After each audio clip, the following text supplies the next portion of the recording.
Welcome again, everyone, to the Supporting Queer Youth in a CWWA program.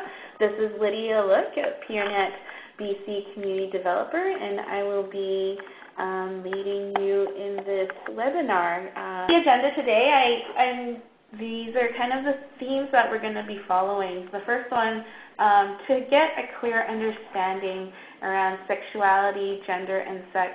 These three terms often get kind of accumulated together and confused, and so after that, many people have heard of the term LGTB or LGTB, depending on which area you're in, and it's become kind of an alphabet soup. So we're going to do a little bit of terminology, understanding some of these words and what do they mean, and which ones are used more often than others. Then we're going to go into, I think I might be, ... and it could be anything. And going through the stages of coming out, one thing about, when working with young people is that there might be exploration of who they are, and they might be coming to you during their time of exploration. So it's good to have a bit of an understanding of what some of the things a person might be going through when they're kind of questioning and exploring their sexuality and or their gender identity. Let's talk about sex. It's kind of something that we need to kind of address in terms of sexual health, relationships, healthy relationships, talking about being comfortable and being aware of what it is when we are talking about queer sex or trans health areas. Rainbow stickers to feather boas, how to make your spaces and office spaces inclusive and safe. And then last but not least, some resources that you can use that might be of reference for yourself. And there we go. So sex, gender, and sexuality. This little thing is called a genderbread. It's an icon that has been used for many different presentations, and as you can see, this little yellow genderbread guy, delicious as he is, this image has been taken off of a great resource called, it's pronounced metrosexual. Although this image has been used in other spaces as well, so it's not exclusively to that site. What you see is that this image has the brain, and then it also has a heart, and then near the genital area is talking about sex. So identity is really how it describes it is how our brain functions in how we identify ourselves. So it's kind of the thing that is more internal and a little bit abstract in terms of, if you think of your identity, think of your personality, think of how you associate yourself. Attraction, I think that the best icon is the heart one, but attraction is not just heart in terms of love. It also addresses attraction on an emotional as well as a physical and a romantic aspects. And sex is going to be focused on around chromosomes, biological, all those things. And you see at the squiggly dotted line is expression. Expression is a combination of all of those things together. So they are not directly always linked to each other. There's not necessarily also, because I identify as a woman, that I might express myself in the ways that society may deem as a female. So even though I might identify as that, my expressions might look something different. And this genderbread really helps us give us a kind of an image towards what those things might be. So sexuality is the emotional, physical, romantic attraction that a person feels for another person. It is really kind of simple in that sense, but it's really those funny, fuzzy feelings that you kind of see when you see somebody that you're attracted to. That's how often we have used it to explain it when we do workshops for young people as well. So when I've gone into spaces to do anti-homophobia workshops with young people, when we talk about those, what does attraction mean, often we ask them, have you ever had those kind of funny, fuzzy, giddy feelings towards anyone? That in understanding that, it says here, it says people can fall along any spectrum of attraction. So how does that work? Often in society we think that either you're gay or you're straight or you're just the 50-50, what they call bisexual. The reality is that the spectrum is a continuum all along that. So as an individual, I could identify myself as being most of the time attracted to women or somebody of the same gender as me. And then there would be some times that I could see myself also being attracted to men as well. Do I necessarily identify as being bisexual or gay or queer in that matter? That's really up to the person. So there's that spectrum that can fall. It's not necessarily black and white. It is with pun intended, I guess, a rainbow of a spectrum. So it is good to understand that sexuality can be fluid and can span across those lines. Gender, usually a reflection of societal expectations of what is deemed as masculine and feminine.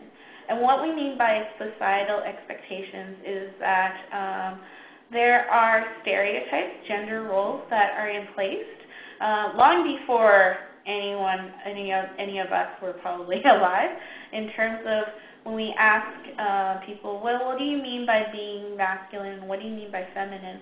Often people see that as being feminine means that you have long hair, you like to wear dresses, you like to do your nail polish, all these things. And being masculine means like you like guns and toy cars and flannel.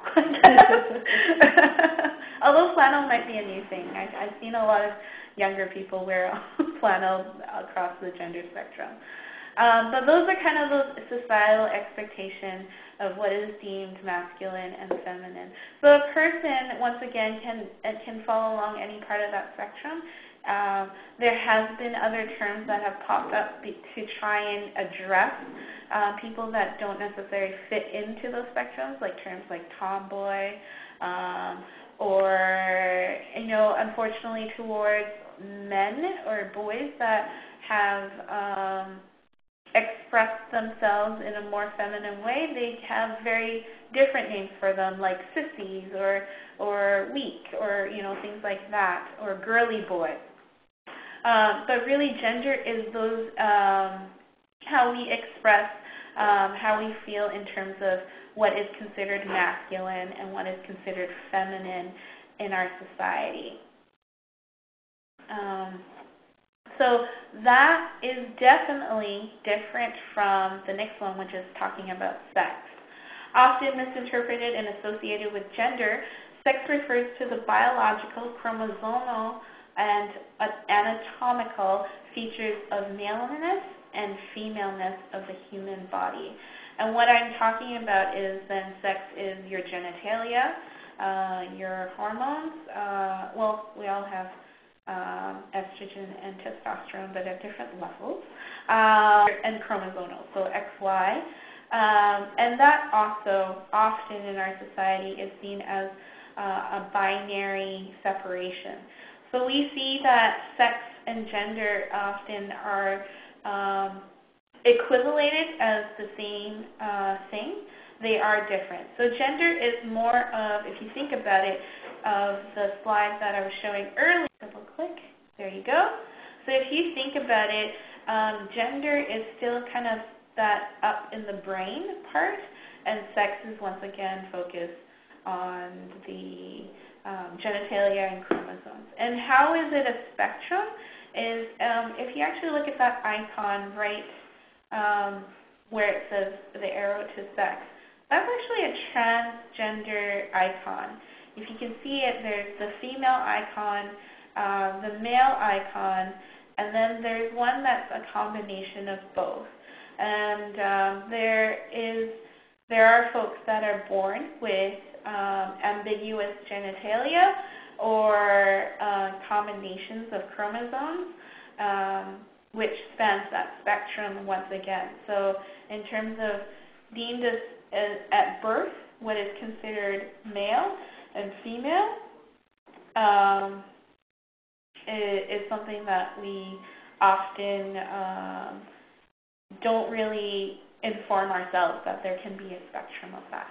So in our society, we often leave those that are perhaps intersex is the term, in which I'm going to talk about, left in the margins, so forgotten that folks, and it's not a large population, but folks do exist within that spectrum.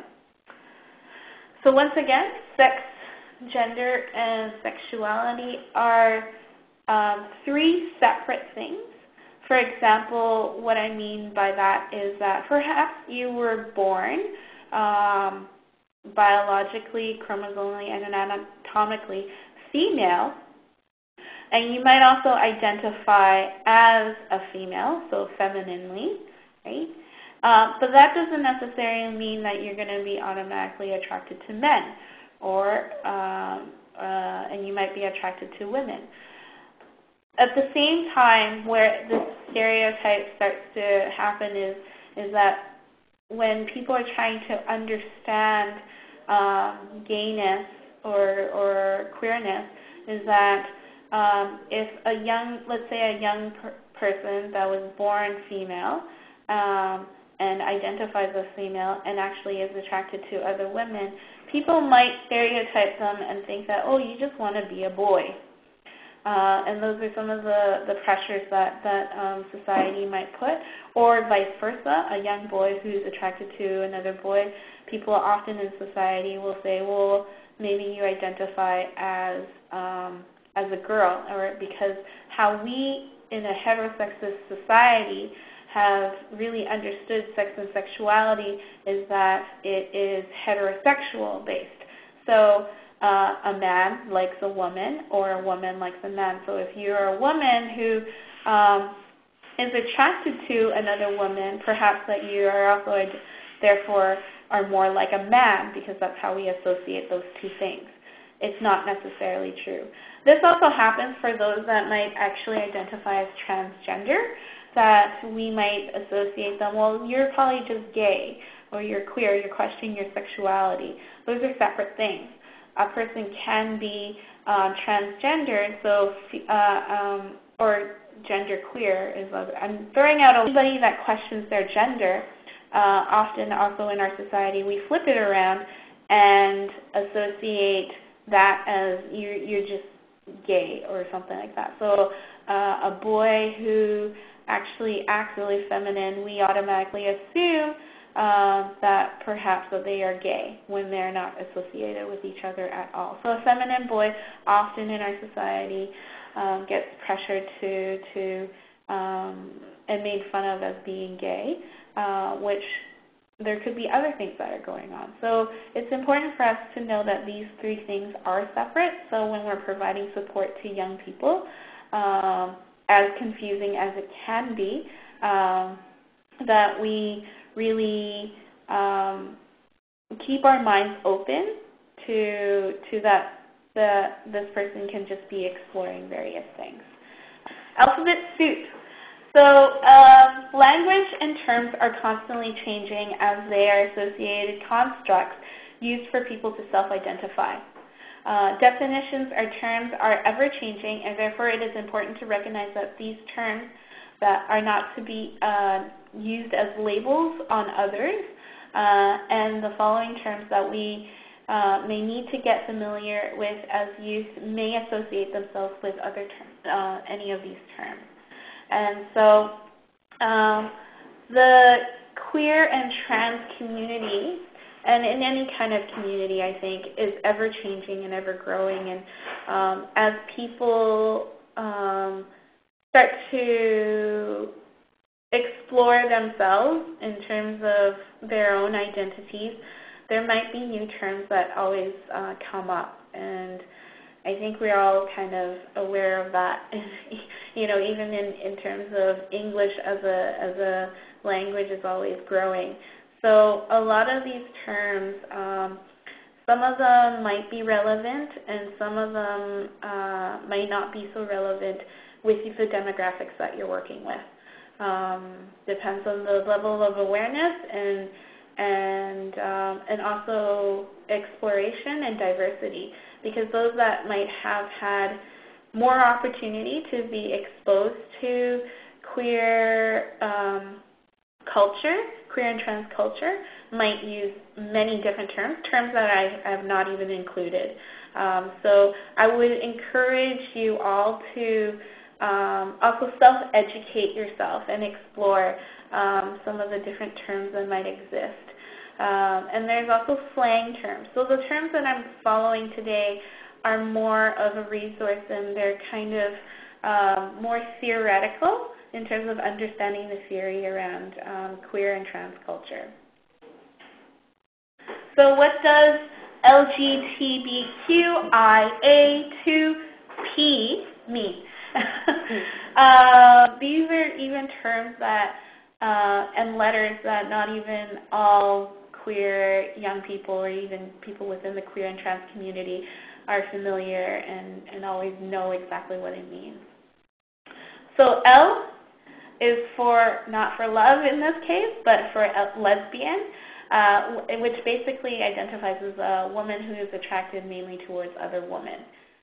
G is for gay, meaning a man who is attracted towards other men. However, it is often used by other sexual minority folks. And when I say sexual minority folks, what I mean by that is anyone that doesn't identify as straight in our society is kind of deemed as a sexual minority.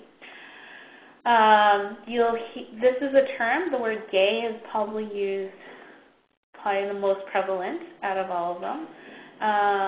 You'll also hear terms like homosexual and things like that. The term homosexual isn't necessarily used by the queer and trans community as often because that term has an incredibly scientific understanding towards it. It originated from the DMV of mental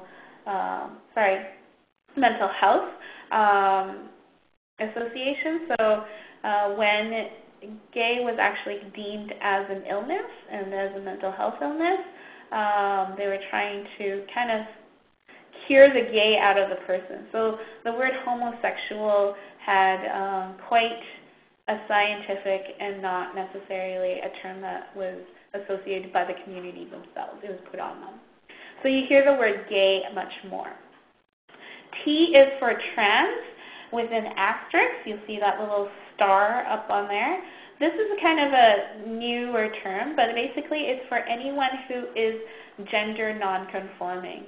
The asterisk after the trans is an icon added on a more recently to be more inclusive, and it actually stems from computer programming where the asterisk, if you Google, for example, if you Google something like pizza, and then you put an asterisk, what happens is that Google will search the entire engine, anything with that word in it. So that's where the word trans with an asterisk really comes from. And so that's what it means. B is for bisexual, which is a person who is attracted to two or more genders, or more traditionally known as kind of you're either attracted to male or female. That term is sometimes controversial because it reinforces that gender binary system that I was talking about earlier, instead of seeing gender as a spectrum. Q is for queer or questioning.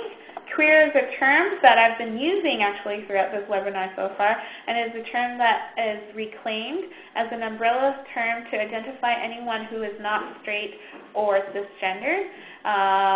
And questioning is literally just somebody who is questioning their gender or sexual orientation. Queer is an interesting term because historically it's been used in a really negative way, and what you'll hear now is there's more and more younger generation folks that are reclaiming this term and turning it into a positive thing. So you'll have, even for example, Community. It uses in their slogan, BC's leading queer resource. These are kind of the examples of turning that word that was once used in a negative way and using it in more in a positive way. And it's also more fitting because to use the alphabet soup of LGBTQIA2P is a mouthful. So being able to use the word queer might be more useful. And once again, because it is a reclaiming term, we have to be careful about, and actually in any of these terms, sometimes we have to be aware of when I'm using it, it might sound differently versus somebody that isn't actually queer identified that is using it. So things like those gays or the gay community, those things sound really strange because it becomes othering. And that is the same thing with the word queer. More words to come. I is for intersex, formerly termed hermaphrodite. Intersex people are born with the condition of having physical markers, genitalia, hormones, gonads, or chromosomes that are neither clearly male or female. So this is what I was talking about earlier about the spectrum of sex, that it's not necessarily clear right at birth, and even further along. And so somebody can actually be born even physically on the outside, looking as one sex, but then having other sex markers, for example, undropped gonads that has happened, or chromosomes that don't develop until much later. So that is what intersex means. The term hermaphrodite does not fit for the community anymore because it was one that was used incredibly negatively, and also that we are not like starfish. We don't have those kind of hermaphroditic abilities like starfish in terms of splitting up and reproducing ourselves. So the word intersex is a more appropriate, and I wouldn't necessarily just say appropriate, but it describes it more directly. A is for asexual, a person who has a lack of sexual attraction or interest in a desire for sex. Sometimes it is considered a lack of a sexual orientation. Unlike celibacy, which is a choice, asexuality is a sexual orientation. So when I was talking about the spectrum of attraction, there is that also included in the spectrum of being attracted to no one, to being attracted to men and women, to and further. So that is where the spectrum lies. And so sometimes you might have young people that might come up to you and start talking about how there's so much pressure in our society to be attracted to people, but there is quite a possibility that the young person is not attracted to anyone.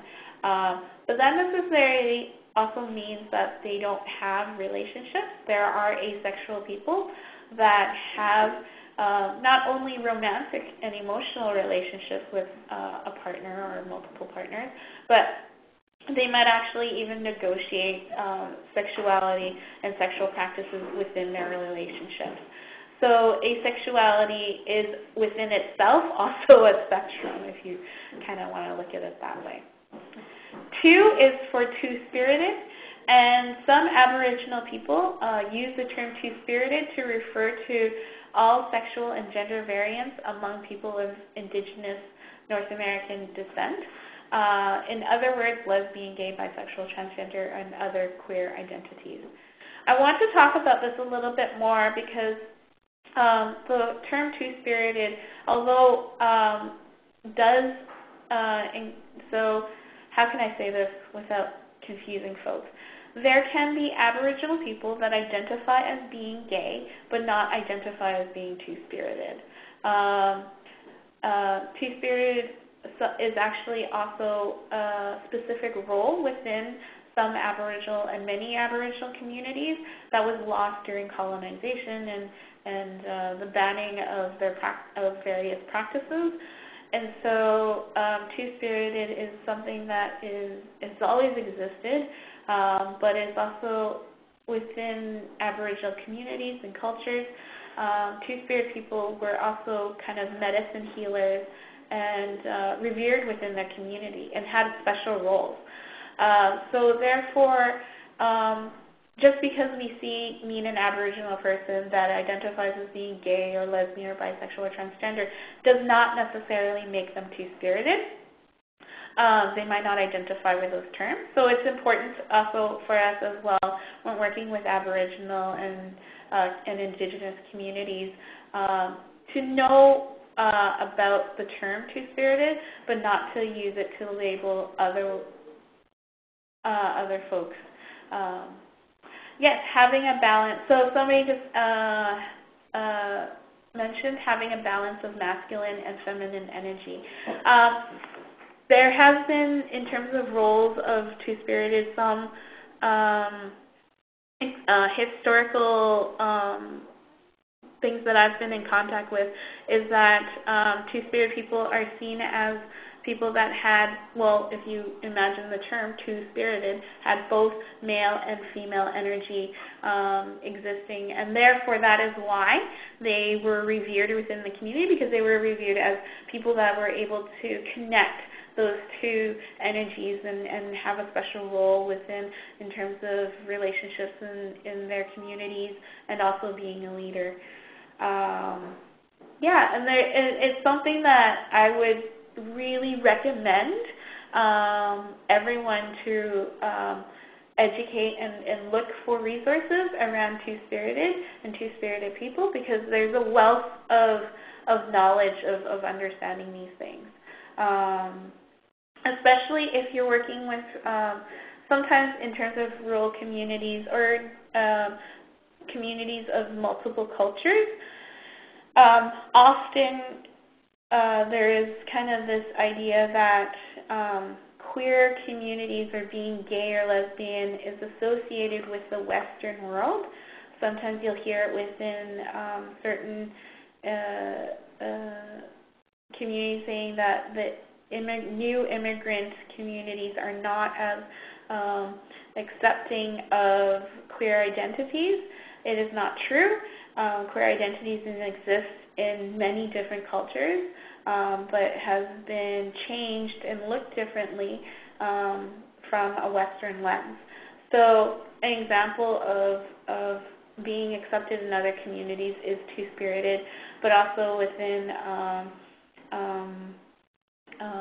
the Aztecs, there's the third gender, and within other communities, if you look at Thailand, it's incredibly accepting of trans communities as well. So it's just looking at different cultures of how we understand it and express acceptance.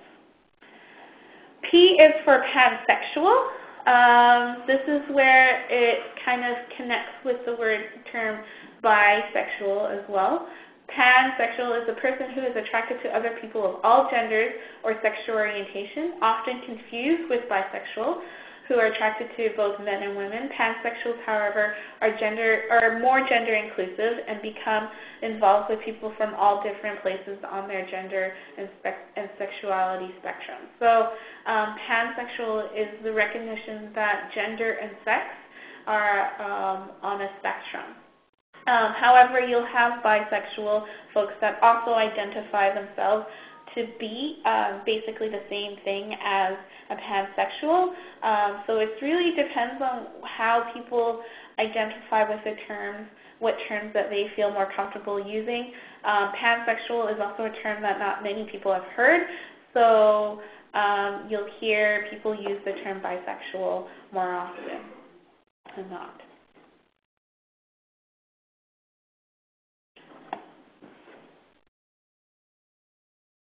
So the following terms are not within that alphabet soup. It doesn't get talked about as much, but I thought that these terms might be very useful for us in terms of when I was talking about having a reference and having that theory. So we talked about trans and transgender folks, and on the opposite side of that scale would be cisgender. And cisgender is a gender identity where the person identifies with the gender they were assigned at birth, and which is what I was talking about in terms of sex. So when I was born, for example, my sex was assigned through looking at my biological, all those things, as female, and I also identify my gender and I express myself in feminine ways, and therefore that is kind of more of what society would be called and defined as cisgendered. Transgender is a range of behaviors and expressions, identifications, which challenge the kind of bipolar gender system in our society. And this was previous to the trans with an asterisk. This was the kind of the umbrella term for anybody that was exploring their gender outside of traditional gender roles. Transsexual is actually the difference between transgender and transsexual is that transsexual is a person that actually strongly does not feel connected to their sex and their gender, and actually feels the need to have their surgery, some sort of surgery, or to align their physical body to their internal gender identity. So when you are providing support with folks that are exploring their gender, it's important to know that it is a process, and that all these different terms include those processes. For example, I'll use a young woman who might be dressing in more masculine clothing or and all these things, and given that society often allows women to be more masculine, it might not be the best example, but it does exist. So in terms of, you might have a young woman who identifies as expressing themselves physically more in a masculine way. That doesn't necessarily mean that they want to have an actual sex change. It could be part of their process. They could be just comfortable with having more masculine clothing, maybe have a gender-neutral name, something like that, but that doesn't necessarily mean that they identify as transsexual, which means that they want to have actual surgery done. So it's a process within. Cross-dressing is just somebody who dresses in the opposite sex clothing. And actuality, cross-dressing, which used to be called transvestite. I don't know if anybody has watched a Rocky Horror Picture Show. There's a featured transvestite. That's an older term, and because they are deemed as a kink or a fetish society, cross-dressing has become the other term that addresses those issues. So it could be as part of a sexual exploration, but also it could just be somebody that likes to dress in other sex clothing. And it doesn't necessarily mean they identify their gender as male or female just because they're dressing in those clothes.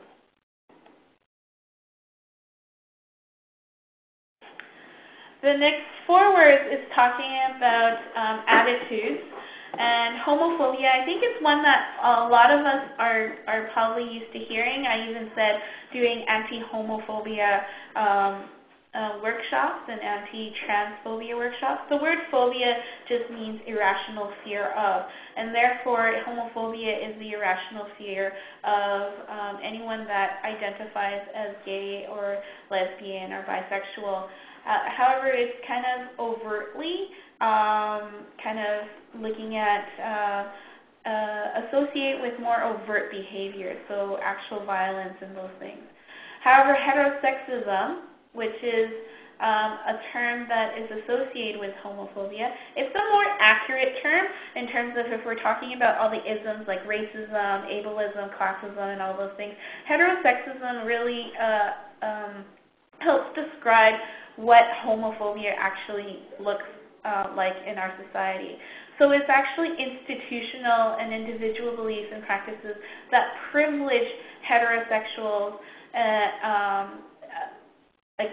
towards subordinate or LGTB people. The main difference is that it is talking about power and privilege.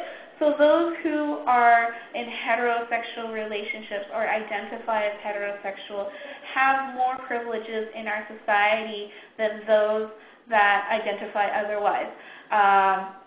These are things in terms of being even that having that fear of who you're holding hands with, or if you're a young person that has gay parents, it's kind of those fears of if you tell other people you have gay parents, what is society going to think, or what are your friends going to think of you? People are going to automatically think you're going to be gay too, or any of these things. So that's what heterosexism is addressing, versus homophobia is kind of more of the overt verbal abuse towards LGTB community. So it's kind of like anti-LGTB. And so those are the difference between heterosexism and homophobia. Similarly, there's transphobia and then there's cissexism. Transphobia is, once again, the overt and irrational fear of anyone that identifies as gender nonconforming. And unfortunately, in our society and in our rights, transgender folks still do not have any protection under the Charter of Human Rights and Freedom. And it's something that is consistently being addressed. Trans people also experience an incredible amount of violence and sexual exploitation. So transphobia is definitely one that exists very much so in our society still.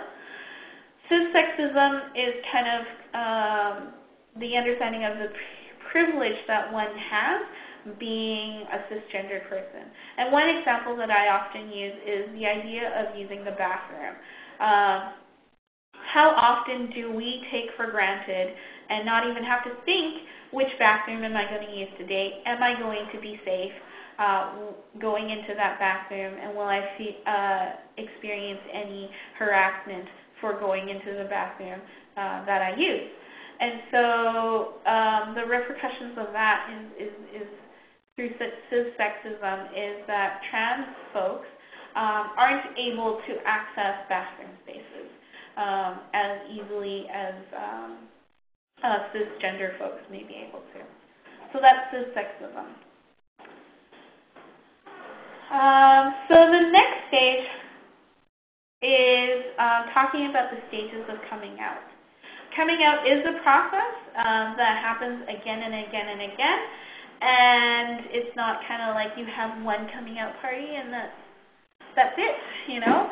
Unfortunately, the way that our society works, when I'm talking about heterosexism, we live in a heteronormative society, and therefore a queer or trans person consistently has to reaffirm their identities in our communities. Also, the stages of coming out is based on Cass's model, and her model is talking about, it's broken up into 6 stages, and they do not necessarily have to mutually exclusive, so that it's not like, for example, I'm going through stage 1 and I'll automatically go to stage 2 and 3 and so on and so forth. I could actually be going through stage 1 in parts of my life and be in stage 6 in other parts of my life. For example, I could be totally out to my friends, but not out to my family. And so the stages can be mixed up together in different parts, depending on the relationships. And that is in reference of why it happens again and again and again. I believe I personally have come out to my mom over 10 times. Constantly, and each time it changes a little bit. And this is why we also need to know the terms, because when I first came out to my mom, I thought I was doing her a service by saying I'm bisexual, so that I was at least half straight. And which is something that young people might actually explore and use those terms, and it's important for us to create spaces for that. The first stage that Cass talks about is identity confusion. So this is all happening up in the brain and their own. It's that internal conversation that a person might have. So identity confusion. The young person may see themselves as a member of the mainstream population, so heterosexual society, and have denial of their inner feelings. Some of these things might be, they might have just kind of question, like, oh, have these feelings but not actually acknowledge them, so really still covering them up. Sometimes it can still look, a young person might not necessarily verbalize those things, but you might notice it in their body language a little bit. And when I talk about body language, it could be things that their eyes might kind of glue themselves in some of the terms, or if you have other conversations, or if you have reading material that is out, it's kind of interesting to see what their body language might be like. The things that they might be asking themselves is, who am I? And then, are they different? And seeing themselves as possibly being different from other heterosexual folks. This process is harder to provide direct support services. This process in the beginning, in terms of being a counselor and support worker, is being supportive of any questions that might come up, and be patient for folks to explore and take that time. So what I mean by that is, if you see a young person and there might be things that they have, let's say they have nail polish on their fingernails and it's a young boy, maybe not necessarily jumping on that right away, and giving that time and being like, oh, I noticed you have nail polish today, that's a nice color. Not going any further than that. One of the main things why I wanted to do the definitions and terminology and having an understanding is that to break down those stereotypes that if a young boy is wearing nail polish, that means they might be gay, or that means they might be trans, is to say that they're just exploring, and to break down our own gender binary systems that we have existed, and be a good listener. So the second part is identity fog. Identity comparison. Begin to come out of the fog. So perhaps they're starting to question, maybe I might be queer, maybe I might be, and then queer might not be the term that they use at first, and I use the word queer or trans to be more inclusive instead of writing out the long-winded terms on this slide. So maybe they might be asking themselves, I might be gay, I might be lesbian, I might be bi. This is the part that also I was talking about. A lot of times, a lot of young people might say that they are bi, or they're attracted to, they're like, oh, I'm attracted to both men and women, and start to, explore those things, those options, and understand what those things mean.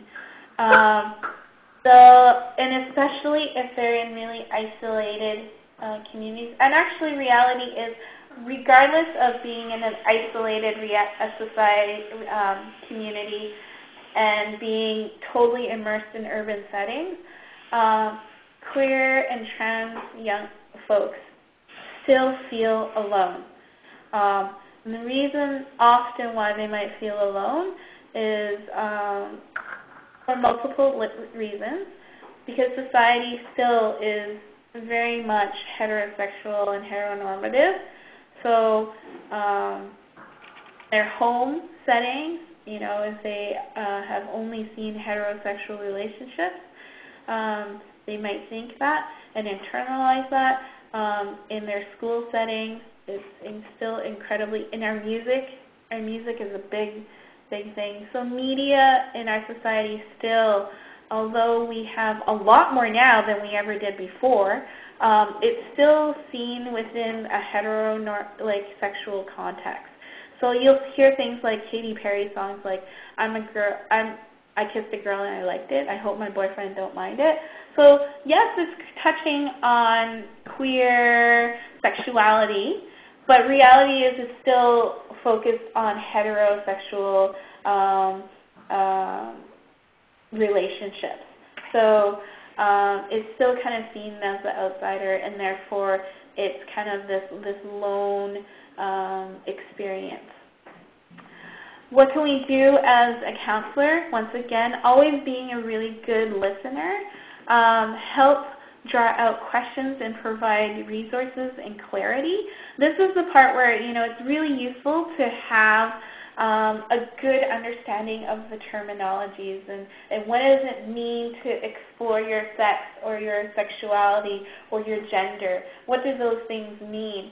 And having readily available resources. Bringing a human connection. So if the young person is coming to you, am I alone? The part as a counselor where you really bring in your human aspects of being somebody that is either an ally, how to be an ally is providing support, letting them know that, they might feel alone, but they don't have to be alone. The part that I asked is, do you have personal experiences? Is this a good time to share? How much do you share? That is something I wanted to ask the group, is because in terms of awareness, is that power dynamics between you and the young person and your roles as a counselor. If you have personal experiences, it's important to be aware what kind of personal experiences you're going to bring. For me, when I was talking earlier about my personal experiences, I'm not talking about in terms of necessary the relationship or necessary even outing other people. It's important for us to, when we're sharing our stories, to be aware whose stories are we sharing. So if you're saying, oh yeah, so-and-so, and you name drop, is also gay, that might not be really helpful. Or even at the point of sharing, if you have personal experience or your best friend coming out to you, that might be helpful in a situation. But it's really important to be aware of how much you're going to share. Is it appropriate for the situation? I was wondering if anybody has any questions for this part, because it's starting to get into some of the other roles that you're going to be playing. This is Ruby. I have a question. Can you hear me? Okay, good. So what's coming up for me as I'm listening right now is I'm wondering if this sits in this area here. There have been times when I've had young people doing some gay bashing. Yeah.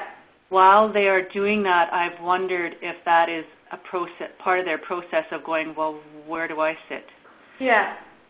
part of, so some of that is about what other people are saying about them, or and so almost defending. And so I'd like to hear a little bit about your thoughts on that.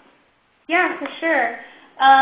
Sometimes, and often within my experience, the most homophobic people are the ones that are dealing with internalized homophobia, right?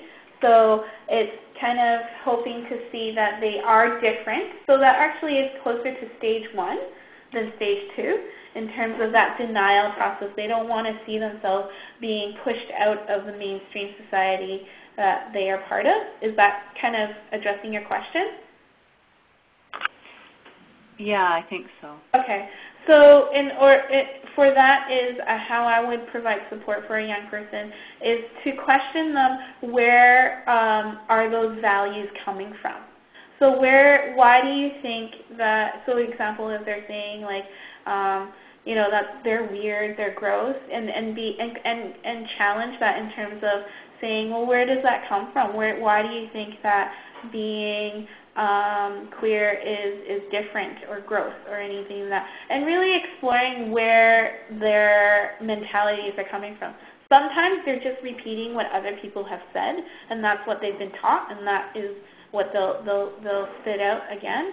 Other times it can be that process of internalized homophobia because they don't want to be seen as being weaker, and all these things, or being different in any of those ways. So that is the type of support that I would provide. Being open to challenge them and say, given that space, it's really hard sometimes because if they're worried about their own safety, like for example, if they don't share those mentalities, they become a target themselves, all those things. So it's about providing questions and resources around where does that mentality or the stereotypes come from? Are they necessarily valid?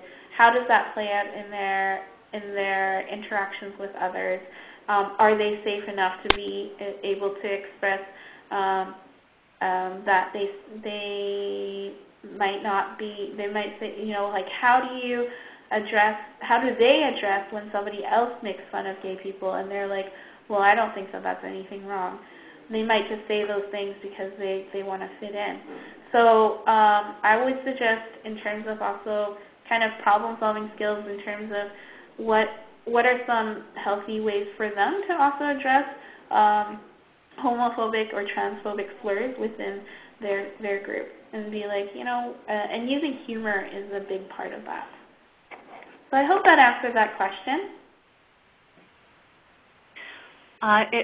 It really does. Thank you. I'm curious, so I'd like to hear an example of how you would use humor, though. Especially when I hear "that's so gay." The example is like, and it's slurs that young people use all the time, and be like, "Oh, that show is, or that computer's totally gay," and I'd be like, "Really?" So that computer really likes to, want to go out on a date with the other computer. So it's bringing that aspect of, how can somebody that has no sexuality have an association of being gay or things like that. If it's actually more overt, it's something like, they choose to be gay, something like that. I would use some kind of humor like, oh yeah, I'm sure, they woke up one morning and said, you know what, I'm going to be gay and I'm going to get my ass kicked, at school because everybody doesn't really accept me for who I am. That's the kind of thing that I would use in terms of humor. 3 is identity tolerance. Encounter someone or something that breaks through the denial system.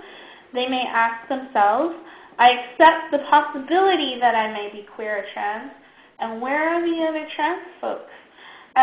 So here is really provide support and resources. And the other thing is going on to stage 2, that person is looking for a human connection. So really it's perhaps saying, hey, there might be some support groups in your local area that this young person, you can connect them to. You can say, if you want, I know of some groups, if you're curious.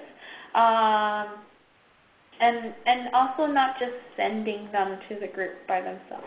It might be really helpful for you, since they have a connection with you, that you help take them to these support groups or drop-in groups. It can be incredibly daunting for a young person, or anyone really, to just go into any group that they don't know anyone. So, or you can have somebody come in and meet with them before they go to the groups as well.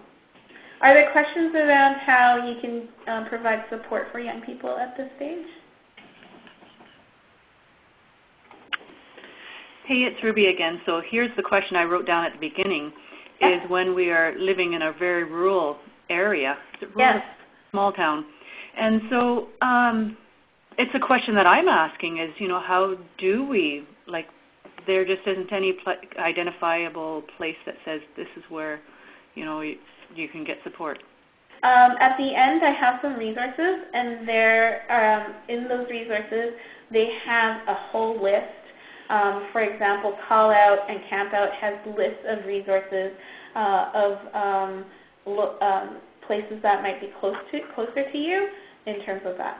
Other things is it might be good to look into starting a group for yourself. Mm-hmm. It might be starting a group of, there's things like GSAs, which are gay straight alliances in schools, and it's something that you can do with young people, and it doesn't have to be just gay and queer students. It's actually open to also those who are straight and want to be allies, and that also keeps it safe for those who might be questioning and don't want to come out yet as well. Awesome. Thank you. You're welcome. Stage 4, exploring subculture and activities, readings. I am a queer person and a trans person. Am I okay? Can I come out to some people? This is really, you're exploring with a young person what does it mean to be queer for themselves, and also what does it mean to come out to folks, and who can they feel safe with aside from you, and what are some different ways that they can come out. Definitely don't come out to your parents when you're in the middle of a fight. Maybe and being aware and explore some of those stereotypes and things that they might experience in their communities in their lives. Well, let's say they're coming out to their friend. How do they have an open, a smoother coming out situation for their friend? It might be with their friends or with their family. You can do things like coming out is a process. Don't just come out and just be like, oh, that's it. What are their expectations? So it might be for them even to test the waters with the people that they want to come out with, being like, just mention Ellen DeGeneres and Portia de Rossi and see what their reaction is. It could be have some music that has some lyrics that is suggesting other things, and see how people react, and testing the waters. And then therefore, when they feel comfortable and they do actually come out to their friends, also talking about, well, you've had some time to come out and in your own head and accept yourself, knowing that the people around you may also need time to reassess what that means for themselves as well. So when you come out, it's not just you yourself, the people around you as well. Stage 5, this is the identity pride. You might actually have this experience too, where in my work, I've had young people that are so proud and take on all these kind of stereotypes of what it means to be queer, and really expose themselves in certain ways. So feel arrogance, pride with new identity, deep race towards majority culture, may adopt heightened stereotype behaviors and characteristics, may isolate themselves from mainstream values and activities. So you might have somebody, so being aware of what that means with you have a person that comes in here and says, I'm going to start a pride group, and and really overtly say things, and how do you provide support to those youth? And what I'm talking about is, help break down some of those stereotypes. Are they being authentically themselves? And it's not necessarily saying that you are not being yourself. That is not what I'm encouraging, but help explore that there's more than one way to be queer. There's more than one way to be trans. And really provide that. Help navigate safe spaces, because they are so overtly expressing themselves. It might not be safe in every space. So how do we provide support for them without saying that you need to hide who you are, but having those conversations of what does it mean to be safe in spaces, and not saying that they are wrong for being expressive of who they are. So there are people out there that are not necessarily the most accepting, and how do we ensure their own safety? Last one is this is the part where you as a counselor may not necessarily do so much, but this is what I was talking about, starting a GSA with them, or perhaps connecting them with other services, or they might feel like leading and taking on some of the things. They actually have gone through all these things, have accepted it, are out in multiple areas of their life, not just one, and have a sense of peace and understanding of who they are and how they are, and explore that. So that's the sixth identity. So the conversation around sex. Let's talk about sex. There may be times when a youth may want to talk to you about queer and trans sex and sexuality. Just to talk about quickly that there is a slight difference. Often in school we talk about sex and protection and using condoms and all those things, or how to not get pregnant, so to speak. But how does that relate to queer folks or young people that are exploring queer sex?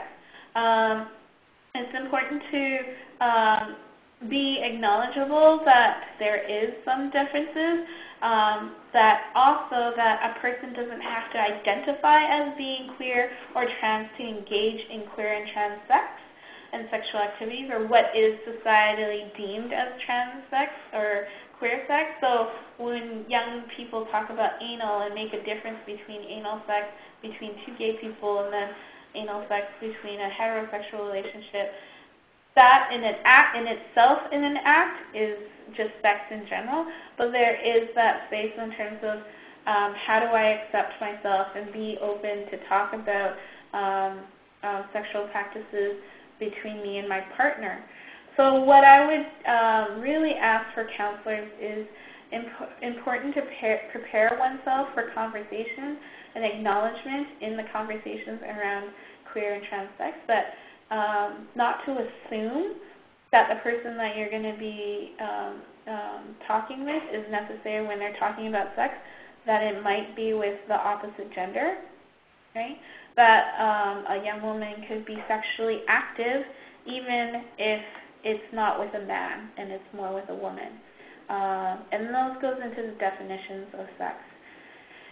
If you are a counselor that is not necessarily comfortable around talking about sex with your youth, it's important for us to acknowledge why those might be happening. Is it because I'm not knowledgeable of those things, and therefore I've provided resources around what that means? And then lastly is if it's not because you're uninformed and it's because of other reasons, it's important to refer the young people to appropriate resources. So probably connecting them with something like Youth Co, things like that has a lot of resources around queer sex. The other thing about sex and sexuality is that when it comes to the theme around power and privilege, power dynamics, is that sometimes you might have young people talking about having sex that with an older person, and those are different from queer sex in terms of it's regardless of whoever the gender is that they're engaging sex with an older person, the duty of report and all those things with a minor, those all exist. If a young person is sharing information about having an older male, so let's say it's a young male, they're engaging in sex with an older male, it's about talking about safety. It's important to talk about that it is about power over that person, and it has nothing to do with their sexuality. It doesn't mean that they are gay. It also doesn't mean that that man who is the perpetrator, or the woman who is the perpetrator, the adult perpetrator, is gay or either. These are two separate things. So when talking about pedophilia and power and perpetrators to young people who are being sexually abused, it's important to acknowledge that that person has nothing to do with their sexual orientation. And that also helps mitigate the stereotypes and shaming of being actually gay or lesbian or bisexual. So I wanted to talk about that. How to create safe spaces and all those things. Having visual displays are really, really great. That is the first thing that we look at. We totally judge a book by its cover all the time. So having signs that says gay is, that's okay is not okay, or having rainbow stickers definitely helps. But not only that, we need to talk the talk. So using inclusive language, non-gender or queer inclusive language, when I say consistently ask all use their gender pronouns, it's not to presume that if somebody walks in that they're automatically female or male. So by use it as my own practice to do it regularly. And then don't make assumptions that sex has to be with the opposite sex, as I mentioned earlier. When talking about sexual activity, if people are sexually active, that we use things are you perhaps having sex and engaging in oral sex or whatever cunnilingus or anything like that, and not necessarily naming with a man or a woman, you know. And also not just thinking that intercourse is the only type of sex that exists, right? Between a man and a woman. Intercourse can also happen between two women, right? And all of those things. Use the term partner instead of boyfriend or girlfriend or husband and wife. When I say husband and wife, I'm meaning as yourself as a counselor. If you have a partner who is a husband and wife, try to use the term partner. And then also, you know, if a young person, you know, if you ask, are you dating anyone? You know, instead of saying, do you have a girlfriend or do you have a boyfriend? All of those things. To really use inclusive language, not to use that's so gay or, you know, like, and things like that, obviously. There's other things like not to allow, no tolerance for, this is the last part, don't tolerate. So don't tolerate homophobic language. So things like faggot, dyke, homo is not appropriate, or tranny, you know, is not appropriate in spaces. So catching people when they are there. And also, don't tolerate also means that young people who are queer and trans don't want to be tolerated either. We don't want to be tolerated for our sexual orientation or gender identity. We want to be accepted and celebrated in our communities. So that's what I mean by don't tolerate. So not tolerating homophobic or transphobic language and behaviors, and not to just tolerate other communities as well. So that's what I mean by creating safe spaces. When you practice those things, they will automatically start changing the environment. Last but not least, these are some of the resources, organizations, and programs. And now they're all websites, and having a look at it, they're all really kind of, these are resources that are based out of the Lower Mainland. However, they have connections and gamuts of lists of resources throughout the entire province. So that's why I didn't want to recreate a list that already existed. You can go to GABU Services at Community for lots of resources. Camp Out, definitely, I was talking about they do things all over. I appreciate you all kicking and sticking with me all the way to the end. If you have any questions or feedback, please send it over to Rhiannon. And if you need to contact me, I think I can provide everyone with your email address, or if you want to say what your email address is. I can tell you. I can even type it out. My email address it's really simple, Lydia@purenetbc.com.